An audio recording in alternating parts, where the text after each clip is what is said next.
5 ദിവസം ജോലി, AC മുറി, ലക്ഷങ്ങൾ ശമ്പളം.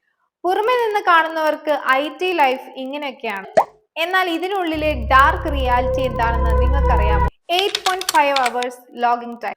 പക്ഷെ മീറ്റിംഗും ട്രെയിനിങ്ങും കഴിഞ്ഞാൽ ആ ടാർഗറ്റ് തീർക്കാൻ നിങ്ങൾ 12 മണിക്കൂർ പണിയെടുക്കണം. ഇതിന് 1 രൂപ പോലും കിട്ടില്ലെന്ന് മാത്രമല്ല, വിൽ പവർ കുറവാണെന്നുള്ള പരിഹാസം വേറെ.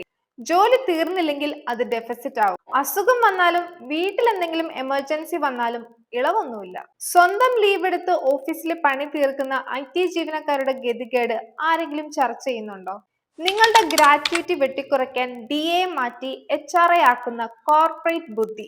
ഡെവലപ്ഡ് കൺട്രീസിലെ 1/10 ശമ്പളത്തിൽ രാപ്പകൽ പണിയെടുപ്പിക്കുകയാണ് ഇവർ. ജോലി വേണം, പക്ഷെ നമ്മുടെ മാനസികാരോഗ്യം തകർത്തുകൊണ്ടാവരുത്. Speak up and comment your IT story. ഇതുപോലുള്ള ഇൻഫോർമേറ്റീവ് വീഡിയോസ് ഒക്കെ ആയിട്ട് നമുക്ക് വീണ്ടും കാണാം. Like, share and subscribe.